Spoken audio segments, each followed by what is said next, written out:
Welcome to my channel Mithu ask quiz. अस्सलाम वालेकुम viewers, उम्मीद है आप सब लोग ठीक होंगे। तो चलिए शुरू करते हैं आज का इंटरेस्टिंग सवाल जवाब का सिलसिला। किस मुल्क में बगैर दुम वाली बिल्लियां पाई जाती हैं? हे क्यूट व्यूअर्स, आप लोगों के पास सोचने के लिए 5 सेकंड का टाइम है, तो जल्दी से इसका आंसर दीजिए। क्या आंसर है इसका? अगर आपको ज़्यादा टाइम चाहिए तो आप वीडियो को रोक सकते हैं, तो जल्दी करें, जल्दी से इसका आंसर कमेंट करके बताएं। बरतानिया में पाई जाती हैं। वो क्या है जिसे आप अंधेरे में देख सकते हैं लेकिन रोशनी में नहीं?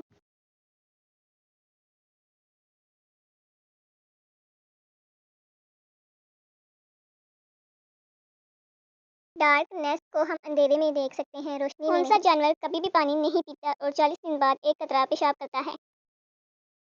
हे क्यूट व्यूअर्स, आप लोगों के पास सोचने के लिए 5 सेकंड का टाइम है, तो जल्दी से इसका आंसर दीजिए। क्या आंसर है इसका? अगर आपको ज़्यादा टाइम चाहिए तो आप वीडियो को रोक सकते हैं, तो जल्दी करें, जल्दी से इसका आंसर कमेंट करके बताएं। को पानी नहीं पीता। दुनिया में सबसे ज़्यादा खाई जाने वाली सब्जी कौन सी है?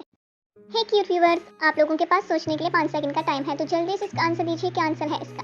अगर आपको ज़्यादा टाइम चाहिए तो आप वीडियो को रोक सकते हैं, तो जल्दी करें, जल्दी से इसका आंसर कमेंट करके बताएं। आलू सबसे ज़्यादा खाया जाता है। कौन सा दरिया है जहाँ कोई भी मछली नहीं है?